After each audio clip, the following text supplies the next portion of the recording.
వెంబడిస్తున్నాము అన్న వారందరూ కూడా ఈ క్రీస్తు దైవ దర్శనం పొందుకోవాలి, దేవుని యొక్క దర్శనం పొందుకోవాలి.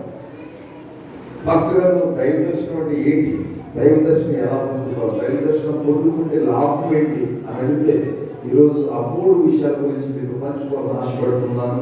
చాలా సంతోషంగా ఉన్నాను మీరు పంచుకోవడానికి. మీ అందరూ చూసి నాకు సంతోషం ఉంది. ఇక్కడ అందరూ కూడా చాలా ఉత్సాహంగా సంతోషంగా ఉన్నారు. రాబోతుంది దేవుని కొద్దిసేపు మన బయట ప్రపంచాలు, బాహ్య ప్రపంచాలు మర్చిపోయి కేవలం దేవుని వాక్యం వినడానికి శ్రద్ధ కలిగి ఉంటే ఈరోజు దేవుడు మనం ఆశీర్వదించుగాక. అందరూ స్తోత్రం చెప్పండి, ఆమేన్ చెప్పండి, హల్లెలూయా.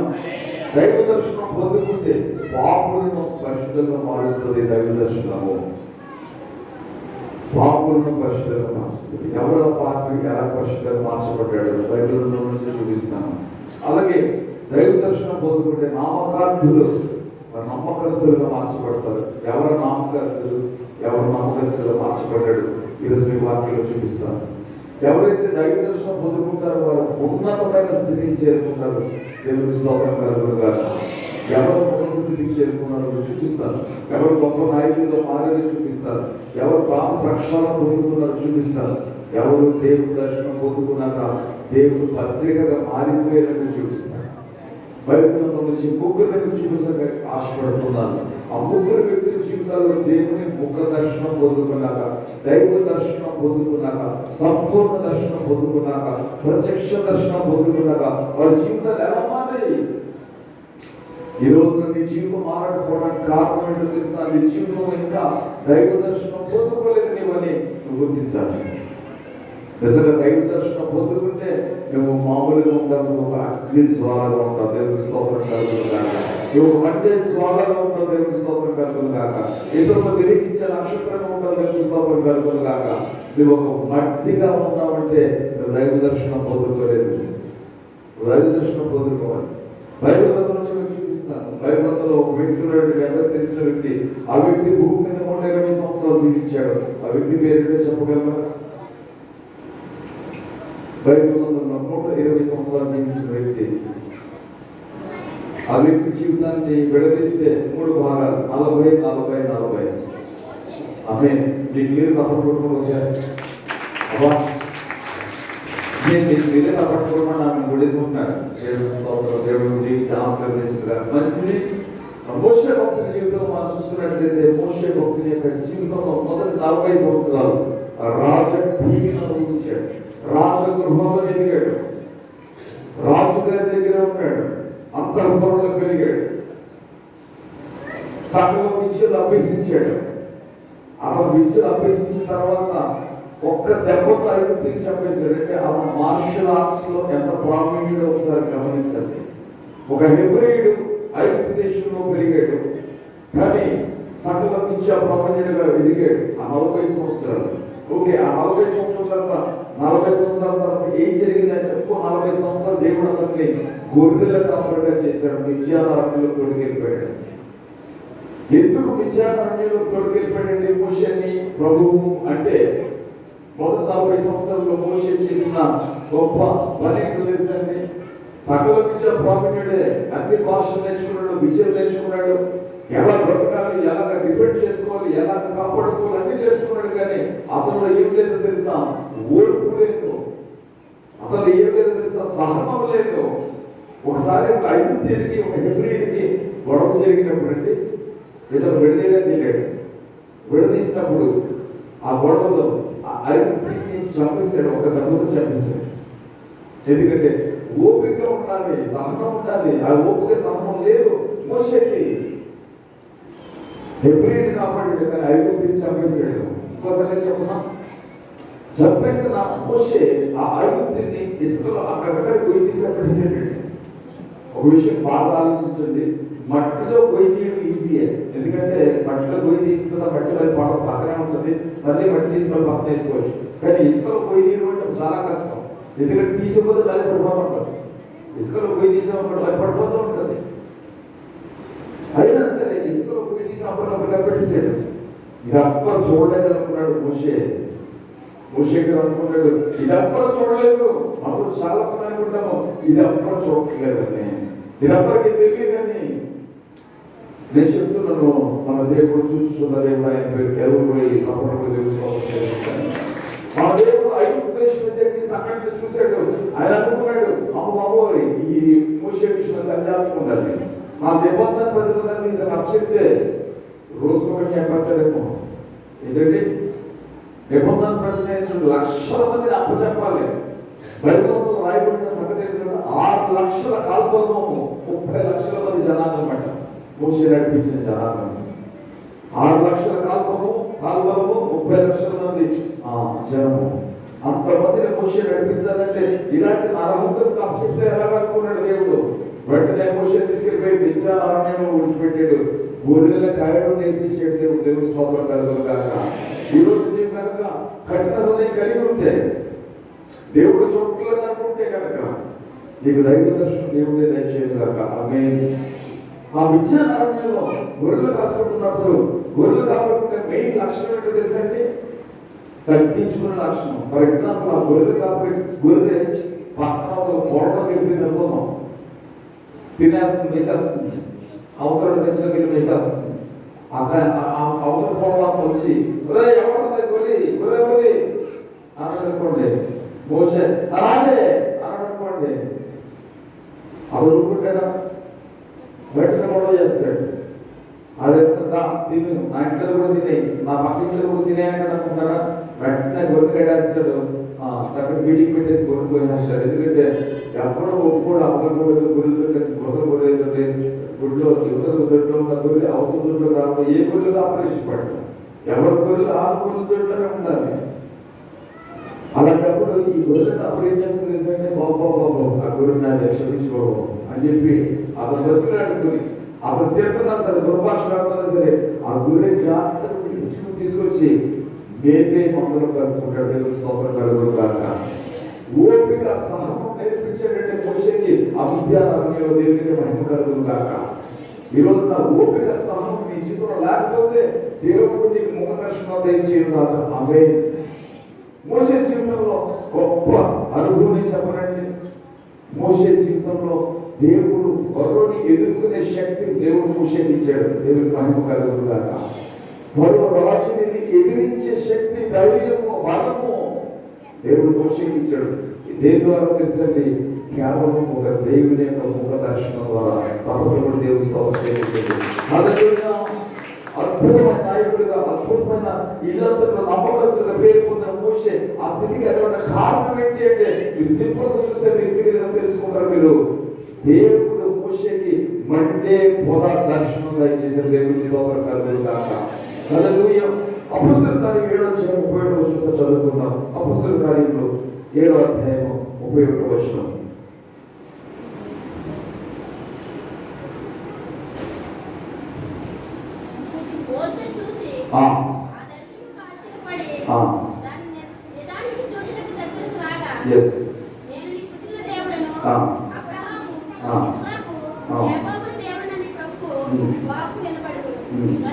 చూడండి 30 వచనం. 40 ఏళ్ళైన పిమ్మట సీనాయి పర్వత అరణ్యమందు ఒక పొదలోని అగ్ని జ్వాలలో ఒక దేవదూత అతనికి అడ్డపడేది. దేవుని స్తోత్రం కలుగును గాక. ఈ పాత నిబంధనలో ఉంది కదండి, ఇక్కడ ఎందుకు చూపిస్తారు? కొత్త నిబంధనలు వెళ్ళవచ్చు, కానీ పాత నిబంధనలు వేరు, కొత్త నిబంధనలు చాలా స్పష్టంగా ఉంది. మండే పొద. దేవుని స్తోత్రం కలుగును గాక. ఈ మండే పొదను చూసిన తర్వాత మోషే జీవితం గొప్ప మలుపు తిరిగిందండి. హల్లెలూయా. ఒక గొప్ప నాయకుడిగా మారిపోయాడు. నేను నత్తివాడిని అన్నాడు, నేను రాజుని ఎదుర్కోలేదు అన్నాడు, నేను బలిగిన వాడిని అన్నాడు, బలహీనుడు అన్నాడు. కానీ దేవుడు ఆ మండే పొద అనుభవం తర్వాత, దర్శనం తర్వాత మోషే జీవితం గొప్ప మలుపు తిరిగిందండి. మోషే జీవితం చూసినట్లయితే బిఫోర్ ట్రీట్మెంట్, ఆఫ్టర్ ట్రీట్మెంట్ అని చెప్పేసి కొంతమంది ఫోటోలు పెడుతుంటారు. ట్రీట్మెంట్ ముందు, ట్రీట్మెంట్ కి తర్వాత ఫోటోలు పెడుతుంటారు.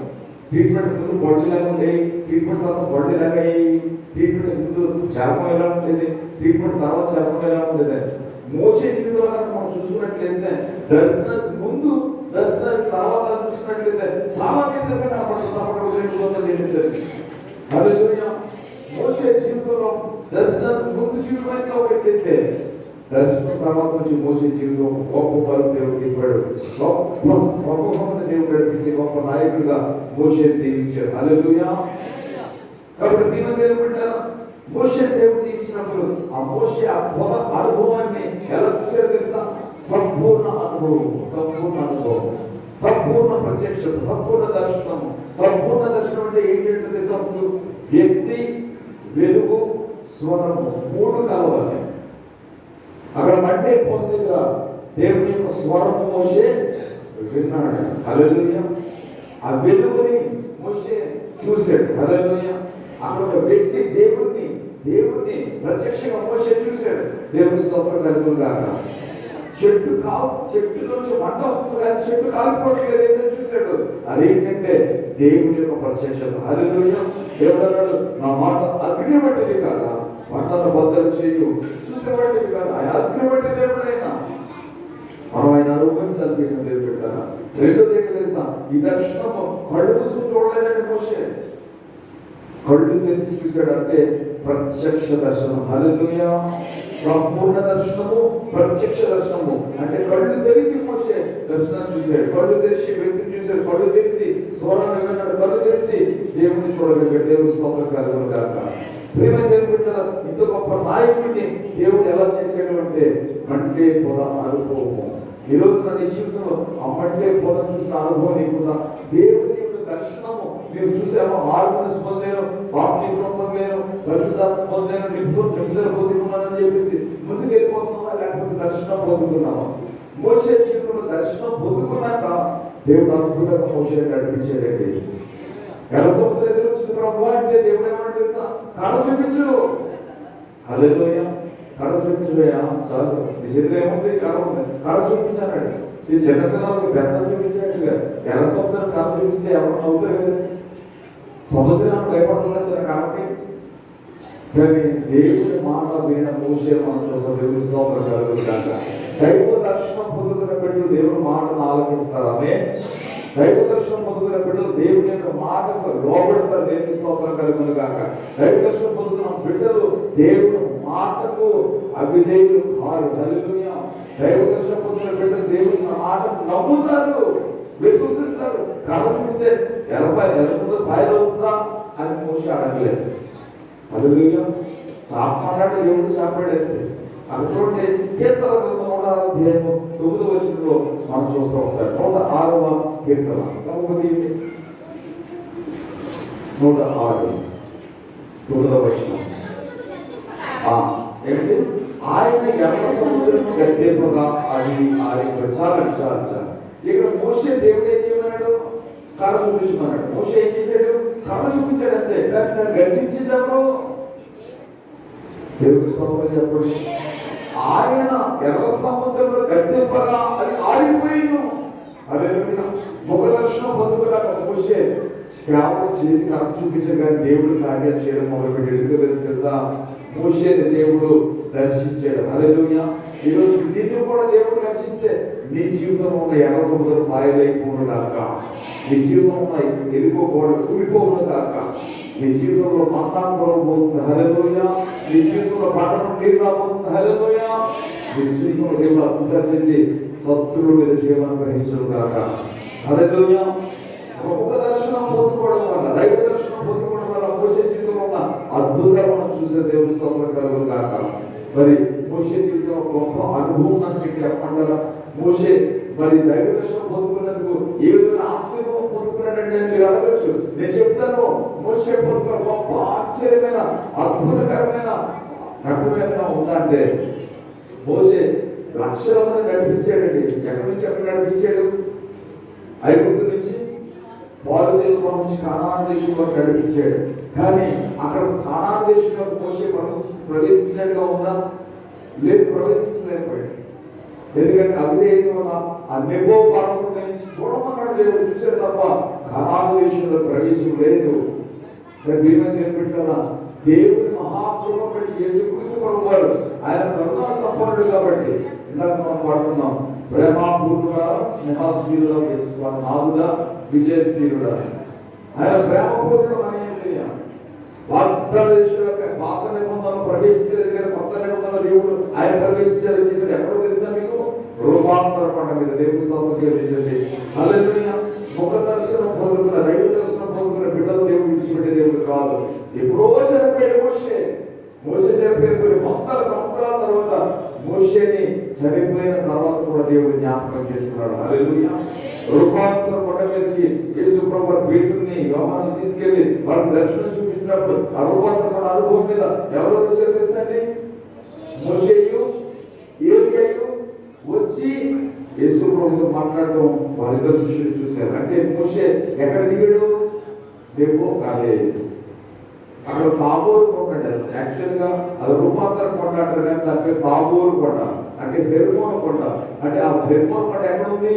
వాగ్దాన దేశంలో ఉంది. అంటే ఇప్పుడు మోషే ఇక్కడ వాగ్దాన దేశంలో అడుగు పెట్టాడా లేదా? అడుగు పెట్టాడు. తప్పకుండా దేవుని సొంతం తెలుస్తుంది. పాత నిబంధనలో మోషే అడుగు పెట్టలేకపోయాడు కానీ కొత్త నిబంధనలు యేసు ప్రభువు కృపను బట్టి మనందరినీ పరలోకానికి తీసుకెళ్లి యేసు ప్రభువు మోషేను కూడా ఆ వాగ్దాన భూమి మీద అడుగు పెట్టేలా చేశారు. దేవుని స్తోత్రం కలుగును గాక. హల్లెలూయా, హల్లెలూయా. చనిపోయిన మోషే మరి అంతకాలం తర్వాత దేవుడు ఎలాగా ఆ పర్వతం మీద ఆయన తీసుకుని దింపారంటే దేవుడు ఆయన్ని నమ్మిన బిడ్డలను మర్చిపోయే దేవుడు కాదు. హల్లెలూయా. ఈరోజు మీరు దేవుడు నమ్ముతున్నావా? దేవుని విశ్వాసం ఉంచుతున్నావా? మీరు దేవుడు మర్చిపోయే దేవుడు కాదు. నమ్మిన స్తోత్రం చెప్పండి. హల్లెలూయా, హల్లెలూయా. ఎర్ర సముద్రం పాయలు చేసిన దేవుడు ఆయన. ఎర్ర సముద్రం నిలబడి మోషే అనుకున్నాడు, ఇది నా వల్ల సాధ్యమవుతుందా? కానీ ప్రభు అంటాడు, నీ వల్ల సాధ్యమవుతుంది, నువ్వు నిలబడితే చాలు, కార్యం నేను చేస్తానంటాడు. హల్లెలూయా. అలా చూస్తుండగానే ఎర్ర సముద్రం పాయలు ఏంటి? లక్షల మంది 6 గంటల మీద నడిచేదారు. తప్పకుండా గురించి చేస్తాము. ఈరోజు నీ జీవితంలో ఒక ఎర్ర సముద్రం ఎదుర్కొందేమో. సంపాదించడం దేవుడు సమర్థుల్లో నమ్మిన వారు కట్టి స్తోత్రం చెప్పండి. ఎర్ర సముద్రము నీ ఆజ్ఞ మేరకు రహదారిగా మారేగా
మోషే కాళ్ళతో దేవుడండి గరగర రాణించాడు ఐగుప్తు దేశాన్ని.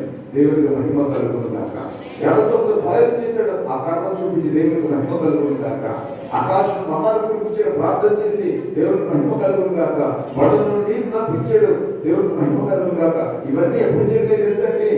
దైవ దర్శనం పొందుకున్నారు. నమ్మిన స్తోత్రం చెప్పండి. దైవ దర్శనం ప్రత్యేకమైన తెలుసా? ఇది పూర్తిగా మార్చేస్తుంది. ఒక గొప్ప నాయకుడిగా మోషేని తయారు చేయను గాక. ఆమేన్. మానవం మధురంగా మార్చింది దేవుని యొక్క శక్తి. కానీ మోషే ప్రార్థన ద్వారా నమ్మిన స్తోత్రం చెప్పండి. వాళ్ళు చేయలేకపోయినప్పుడు మోషే ప్రార్థన చేసినప్పుడు మారా నీళ్లు మధురంగా మారిపోయాయి కదా. ఈరోజు మారా అనుభవాలు జీవితం ఉన్నాయా? చేతుల అనుభవాలు జీవితం ఉన్నాయా? ఫస్ట్గా ఏదైనా సరే చేదు ఎదురవుతుందండి, కష్టం ఎదురవుతుందండి, అవి ఏదైనా సరే చిక్కులు ఎదురవుతున్నాయండి. అంటే ఈరోజు నా ప్రభు అంటున్నాడు, నేను నీకు తోడేంటో నా దర్శనం చూడు, నీకు మధురం నేను ఇస్తాను అంటాడు. హల్లెలూయా, హల్లెలూయా, హల్లెలూయా. ఆడాను పోయి చేదైన స్థలంలో పోవలసిన దారుణం సరే దేవుడు ఉంటే నీకు తోడు చాలు, అమారా మధురగా మారిపోతుంది. హల్లెలూయా, హల్లెలూయా. మారాను పోలిక చేదైన స్థలముల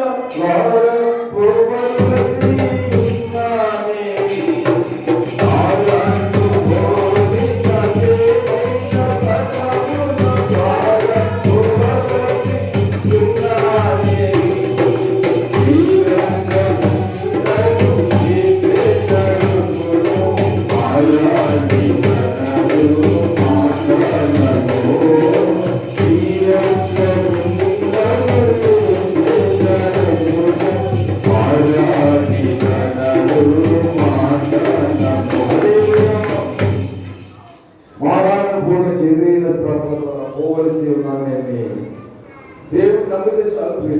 మారాన్ని మొదలుగా మార్చగలరు. నీ జీవితంలో ఒకవేళ చేదైన అనుభవాన్ని ఉంటే ఈరోజు దేవుడు మోషేకు చూపించిన కృప మీకు నాకు ఉన్న సంఘాన్ని చూపించడం కాక.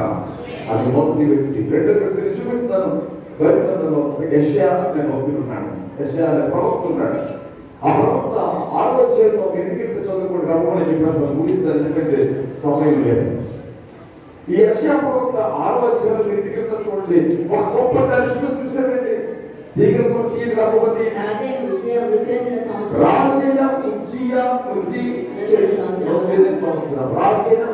చనిపోయేటట్టుంది. అది గమనించండి. దీని కాలం చెప్తాను. ఉజ్జి అంటే ఏంటో చెప్తాను. చనిపోయిన తర్వాత అత్యున్నత సింహాసనం నందు ప్రభు ఆశీనుడై ఉండగా నేను చూసి తెలుసాలండి. ప్రభు ఆశీనుడై ఉండగా ఎవరు చూశారు? యెషయా ప్రవక్త చూశాడు. ఆ తర్వాత అంటాడు, నేను అపవిత్రమైన పెదవులు కలవడం, అపవిత్రమైన జనుల వచ్చి నివసించు వాడును అని అన్నప్పుడు దేవుడు ప్రార్థన చేసుకున్నప్పుడు దేవుడు శరాపు చెప్పినట్ల శరాపు మరి అగ్ని తీసుకుని వచ్చి పెదవులు కాల్చినప్పుడు అతను పవిత్రపరచబడ్డాడు. దేవుడు స్తోత్రం. నేను అపవిత్రం అన్నవాడు పవిత్రపరచబడ్డాడు, ప్రక్షాళన చేయబడ్డాడు, పాపక్షమాపణ పొందుకున్నాడు. ఆ తర్వాత ఒక విషయం ఏమంటారా, బైబిల్లో పెద్ద ప్రవక్తల ధర్మంలో పెద్ద ప్రవక్తల జాబితాలో చేరిపోయాడు. బైబిల్లో పెద్ద ప్రవక్తల్లో ఎవరండి పెద్ద ప్రవక్తలు అంటే ఫస్ట్ చెప్పిన ఎవరికైనా తెలుసా? యెషయా. ఎంత భాగ్యం అండి. దేవుడిని ముఖ దర్శనం చేసుకున్న బిడ్డలకు దేవుడిచ్చే భాగ్యం ఏంటో తెలుసా? ముందంజలో ఉంచుతాడు. దేవుడి స్తోత్రం గారు. ఈరోజు నీకు నేను అద్భుతంగా చిన్న వారికి కనపడచ్చు, కానీ దేవుడు మన కళ్ళుగా చేస్తాడు. అద్భుతంగా హెచ్చించి స్థిరపరిచి ఉన్నత స్థితికి అభివృద్ధి చేస్తాడు. ఒక దానియేలు వలె, ఒక షద్రకు వలె, ఒక మేషకు అబేద్నెగో వలె, ఒక యోసేపు వలె దేవుడు హెచ్చించబోతున్నాడు. దేవుడి స్తోత్రం కలుగును గాక. దేవుడు ముఖ దర్శనం చేసుకునే యెషయాని దేవుడు దిగించాడండి. పెద్ద ప్రవక్తల జాబితాలో ఒకడు. తర్వాత పెద్ద ప్రవక్త జాబితాలో మొదటి వాడుగా యెషయా ప్రవక్త మనం చూస్తాం. దేవుని దర్శనం పొందుకున్న పెద్ద ప్రవక్త. ఒక వ్యక్తి దేవుడి దర్శనం పొందుకున్న తర్వాత పెద్ద ప్రవక్తగా మారాడు. దేవుడి స్తోత్రం కలుగును గాక. గొప్ప ప్రవక్తగా మారాడు. దేవుడి స్తోత్రం కలుగును గాక.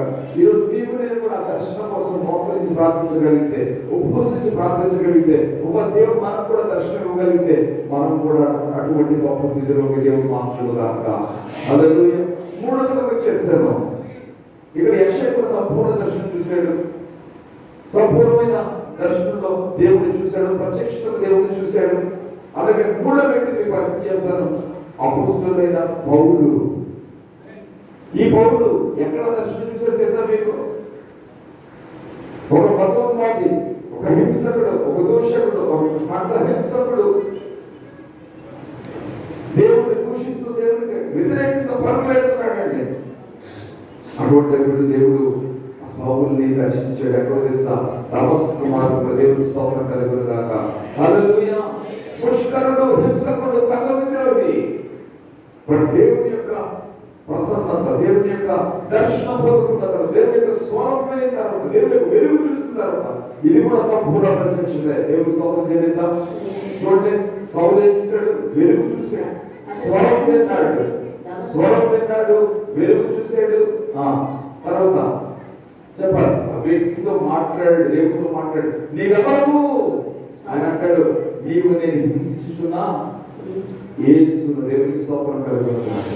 అప్పటి వరకు సౌలు భయం లేదండి, భక్తి లేదండి, క్రైస్తవ సంఘాన్ని హింసించడానికి తయారయ్యాడు. ఈరోజు అలాంటి వారు చాలా మంది ఉంటారు మన జీవితంలో. ఎదురవుతున్నారు చాలా మంది దైవ దర్శనం లేని వారు, హింసకులు బయలుదేరుతుంటారు, దోషకులు బయలుదేరుతుంటారు.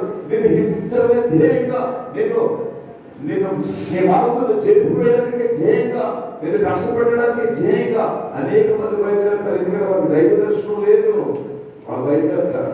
అట్ ద సేమ్ టైం మనం ఏంటంటే దేవుడు చూస్తూ వారిని ఎదిరించాలి. దేవుడు స్తోత్రం కలుగుతున్నాడు. హల్లెలూయా. మోషే గారి దైవ దర్శనంలో మోషే పొందుకున్నది ఏంటో తెలుసా? గొప్ప నాయకత్వం. హల్లెలూయా.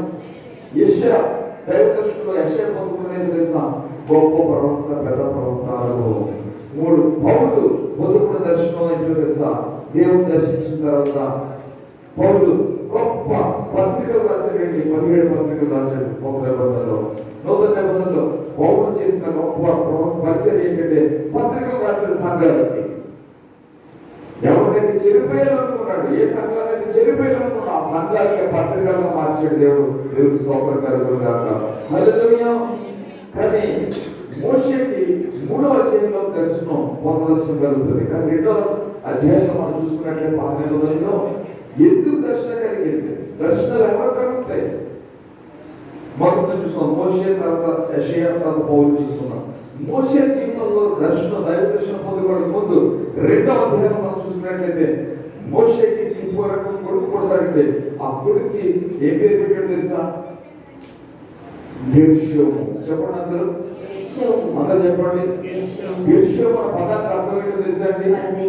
నేను పరదేశి. ఎవరన్నా కొడుక్కి పరదేశి అని పేరు పెడతారా? నువ్వు పరాయుడా పేరు పెడతారా?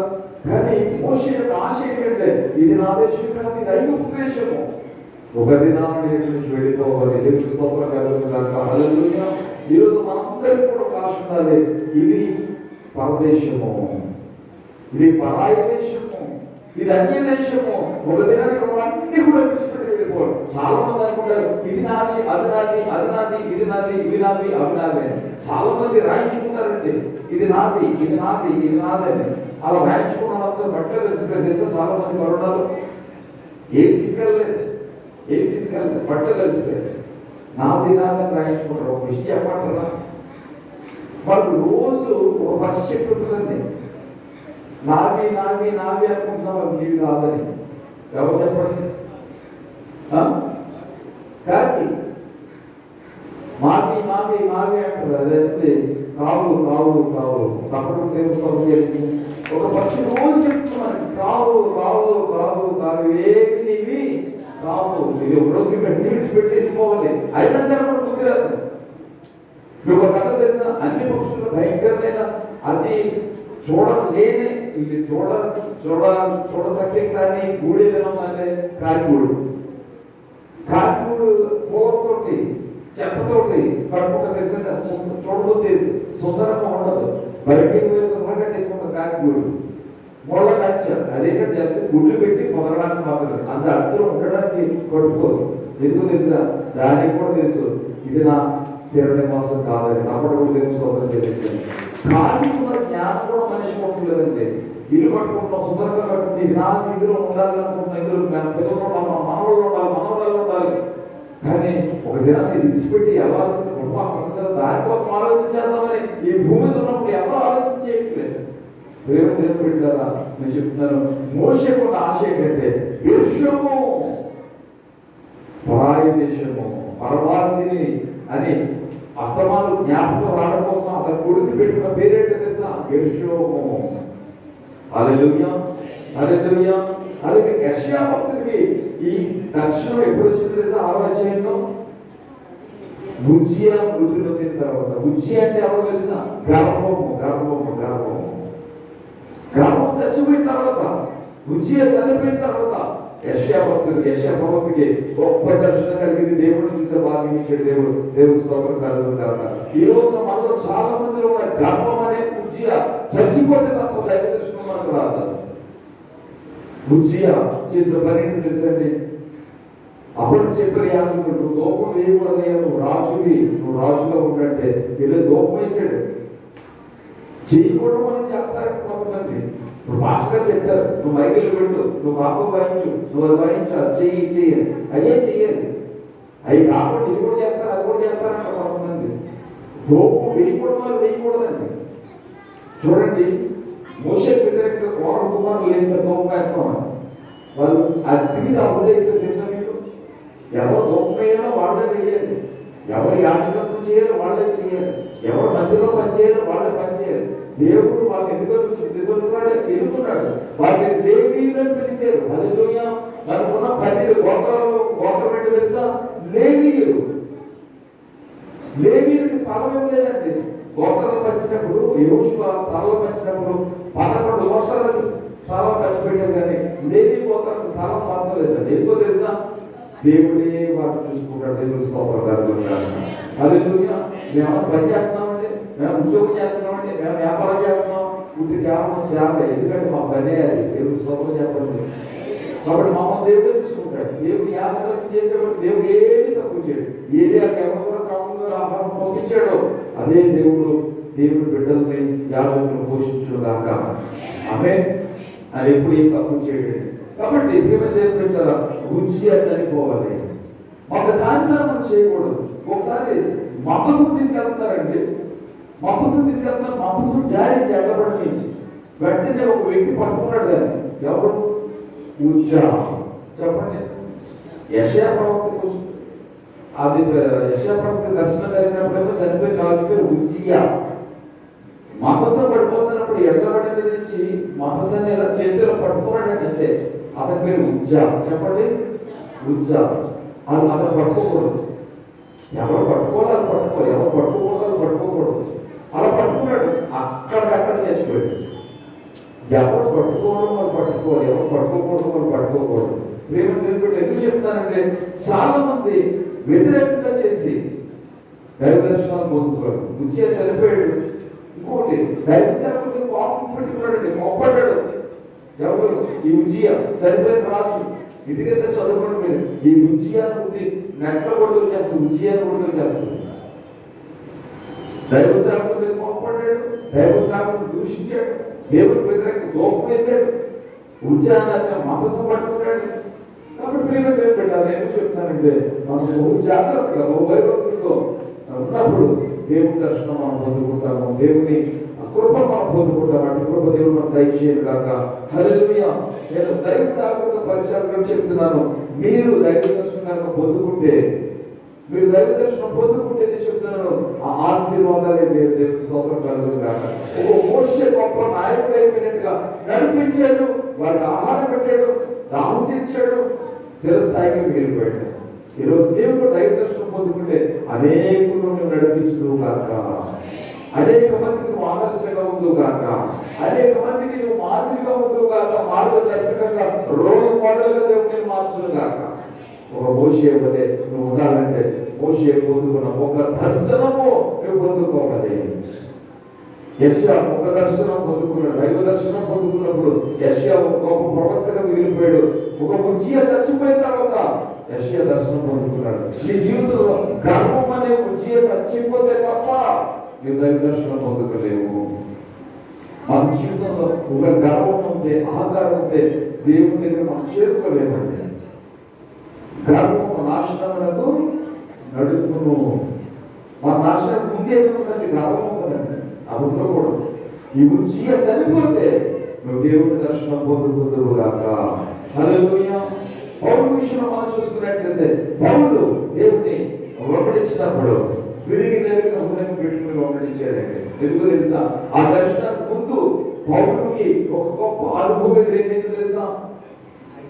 పౌలుకి ఒక గొప్ప అనుభవం ఏంటంటే, కొద్ది రోజుల ముందే స్టెఫన్ అనే మహానుభావుడు, మహాభక్తుడు చంపబడ్డాడు. ఈ సౌలు అక్కడ ఉన్నాడు. సౌలు పట్టంటేనే అందరు రావణ సౌలు స్టెఫన్ కొట్టారు. స్టెఫన్ హతసాక్షి అయిపోతున్నప్పుడు పలికిన మాట ఏంటో తెలుసండి? యేసు ప్రభువు శిలువ మీద పలికిన మాట, తండ్రి మీరేం చేయించున్నారో మీరెరుగ కనుక వీరిని క్షమించు. స్టెఫన్ కూడా ప్రార్థన చేశాడు, ఈ దోషము ఈ పాపం వీరి మీద మోపము. కాబట్టి దేవుని స్తోత్రం చెల్లించండి. ప్రభువా వారి మీద ఈ పాపము మోపము శబ్దంతో పలికెను. స్టెఫను అవ్వాలి, అబ్బా అబ్బా రాళ్ళు తగ్గుతూనే అవ్వాలి, కానీ దెబ్బల కోసం అరవట్ల స్టెఫను. ప్రభువా, ఈ పాపము, ఈ దోషం, మోపములని గొప్ప శబ్దంతో పలికేటట. ఆ శబ్దము, స్టెఫను పలికిన శబ్దము రాళ్ళను దాటుకుని పౌరుడు హృదయాన్ని గుర్తుకున్నారంటే దేవుడి స్తోత్రం చెప్పండి. హల్లెలూయా. ఆ తర్వాత అక్కడి నుంచి పౌరుడు సౌలు వెళ్ళిపోయాడు, అందరూ వెళ్ళిపోయారు, స్టెఫను చచ్చిపోయాడు. కానీ అది అతని హృదయంలో పనిచేసింది. ఆలోచిస్తూ ఉన్నాడు.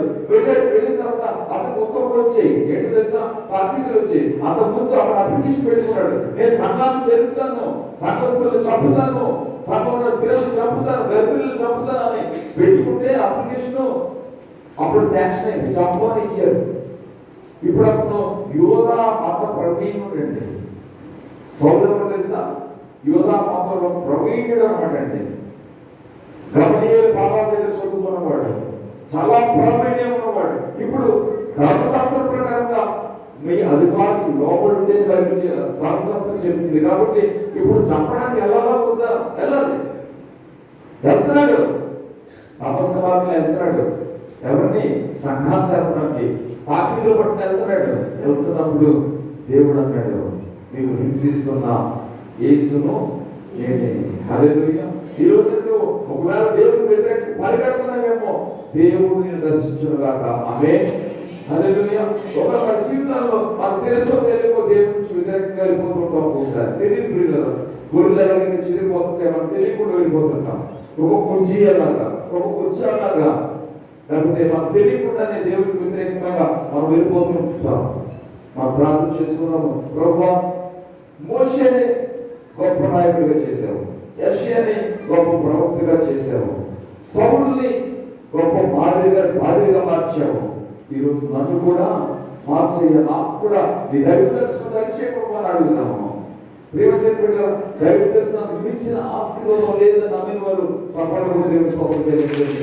దైవ దర్శనం పొందుకుంటేనే నీ జీవితానికి ఒక అర్థము, దైవ దర్శనం పొందుకుంటేనే నీ జీవితానికి ఒక పరమార్థము. లేకపోతే నువ్వు వ్యర్థము వ్యర్థము వ్యర్థము. ఎందుకు పుట్టావు, ఎందుకు చనిపోయి కూడా తెలియదు. దైవ దర్శనం పొందుకోకుండా నువ్వు చనిపోయి ఉంటే నువ్వు పుట్టి వేస్ట్. దైవ దర్శనం పొందుకోవాలి. నేను చదువుకుంటున్నప్పుడు కేరళ వర్షం అంటే చదువుకున్న ఫస్ట్లో బైబిల్ చదువుకున్నప్పుడు అక్కడ తెలుగు మాట్లాడే ఎవరు లేదు. అప్పుడు నేను కేరళ మాట్లాడు, తర్వాత నేను నేర్చుకున్నాను అనుకోండి. అప్పుడు ఏడ్స్ ప్రార్థన చేసుకున్నప్పుడు నేను దైవ దర్శనం పొందుకున్న రోజు రాత్రి మన టీం నలుగురు కలిసి ప్రార్థన చేసుకున్నప్పుడు అలవాటు, రాత్రి 1 గంట 2 గంటలు చేసుకుని పడుకునేప్పుడు అప్పుడు హస్తము నన్ను పట్టుకుని తీసుకెళ్తూ ఉంది. ఆర్మీలోంచి, ఎడారిలోంచి, ఇసుక స్థానంలోంచి అలా తీసుకెళ్తూ ఎక్కడికో ఒక స్థానం తీసుకెళ్ళిపోయి వదిలేసింది. అక్కడ ఆ హస్తం నన్ను అక్కడ ఒక మాట నాకు వినిపించింది, నరుడా ప్రకటించుము. దేవుని స్తోత్రం కలుగునుగాక. హల్లెలూయా. నరుడా ప్రకటించుము. ఈరోజు నిన్ను నన్ను మనందరి సంఘం దేవుడు ఏమంటే తెలుసా? ప్రకటించండి. మీరు సర్వలోకముకు వెళ్ళి సువార్తను ప్రకటించుడి, వారిని నాకు శిష్యులుగా చేయుడి. ఇదే మాట నాకు దేవుడు మాట్లాడాడు. ఆ రోజు నుంచి నేటి వరకు పిల్లలు అనేక సార్లు నిర్దేశాలు చచ్చిపోవడం, కానీ ఆ దేవుడిని బతికిస్తానే ఉన్నాడు. కాబట్టి దైవ పొందుతున్న మనం దేవుడు విడిచిపెట్టే దేవుడు కాదు. మరణించిన మోషేని వాగ్దాన భూమిలో ప్రవేశపెట్టే దేవుడు మనం తప్పగా ప్రవేశపెట్టిన కనుక మన జీవితంలో దేవుడు ఆశను నెరవేరుస్తాడండి.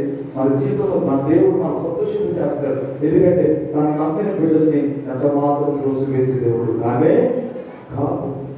మనం త్యాగ తీసే దేవుడు, ఒక తండ్రిగా ఆదరించే దేవుడు, తండ్రిగా ప్రేమించే దేవుడు. బిడ్డ అర్థం చేసుకోండి. దైవ దర్శనం మన జీవితంలో లేకపోతే వ్యర్థము. దైవ దర్శనమే మన జీవితానికి పరమార్థము. నమ్మిలో తప్పడు దేవుడు స్తోత్రం తెలియజేయండి. ఒకవేళ దైవ దర్శనం పొందుకొని భాస్కరం అంటే ఈరోజు ప్రార్థన చేసుకోండి. తప్పకుండా దేవుడిని దర్శిస్తారు. ఏదో రీతిగా దేవుడిని దర్శిస్తారు, ఏదో రీతిగా దేవుడిని బలపరుస్తారు. ఒకవేళ మీరు దైవ దర్శనం పొందుకుంటే మిమ్మల్ని మించిన బలవంతుడికి ఎవరు ఉండరు. ఎందుకంటే మీకు వ్యతిరేకంగా తీసుకోండి. ఈ ఆయుధము వర్ధులదు. మీరు ఫలించుడి విస్తరించడానికి ప్రభు మనం ఫలించినట్టు విస్తరించడం పుట్టేమో మనం ఫలించి విస్తరించగా దేవుడు మన ఈ భూమి మీద పెట్టాడు. అంటే మనం నష్టపోవడానికి అదే కాదు. ఈరోజు నేను చెప్తూ ఉన్నాను, ఒక సువార్థికుడుగా, ఒక దైవ సేవకుడుగా, ఒక యాజకుడుగా చెప్తున్నాను. దైవ దర్శనం పొందుకుని మేమందరూ దీవించబడి, ఆశీర్వదించబడి, ఫలించి అభివృద్ధి చెందుదురు కాక. దేవుడి కొద్ది మనం అందరి వినికిడిలో మనందరూ ఆత్మక్షమార్థమై దేవుడు దీవించి ఆశీర్వదించును కాక. ఆమె ప్రార్థన చేసినాము. అందరం తల గురించి మోకరించి కళ్ళు చూసుకుంటాము, ప్రార్థన చేస్తున్నాం. ప్రతి ఒక్కరు కూడా ప్రార్థన చాలా ముఖ్యమండి. నీకు దైవ దర్శనం కావాలంటే ప్రార్థనకు మించిన ఆయుధం ఒకటి లేదు. ప్రార్థన ప్రార్థన ప్రార్థన ప్రార్థన చేసుకుందాం. ప్రతి ఒక్కరు కూడా మీ జీవితాలు మార్చబడ్డానికి, మీరు హెచ్చింపబడ్డానికి, మీరు గౌరవం పొందుకోవడానికి, మీరు బహుబలంగా దేవుని చేత వాడబడ్డానికి, దేవుని సాధనంగా మీరు స్థిరపరచబడ్డానికి, దేవుడు ఆశీర్వదించుగా, దేవుడు అప్పించే వారిగా చేస్తారు తప్ప అప్పు తీసుకున్న వారిగా చేయడు. నువ్వు దేవుడు సాక్షులుగా దేవుడు నువ్వు స్థిరపరచబోతున్నాడు.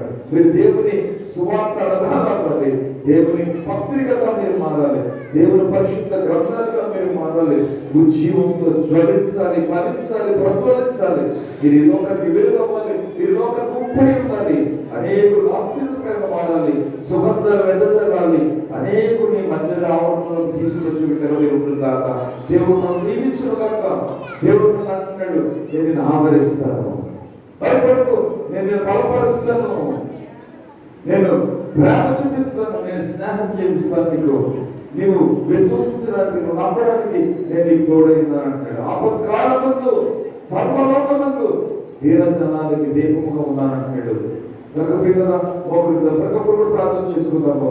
ప్రభువా నన్ను క్షమించు, ప్రభువా ఆయన కనికరం చూపించు, ప్రభువా నాకు కూడా నీ దైవ దర్శనం దయచేయి ప్రభువా అడుగుదామా.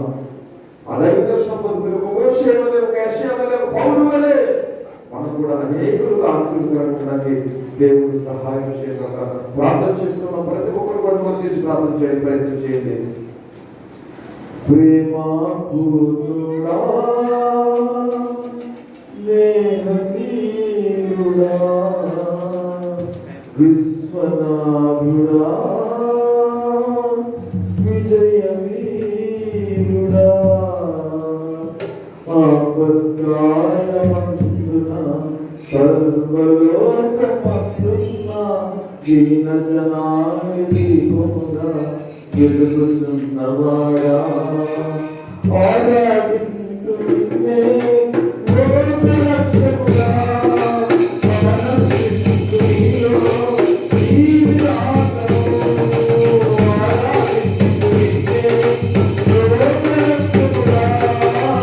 ఆరాధింతునే లోకరక్షకుడా,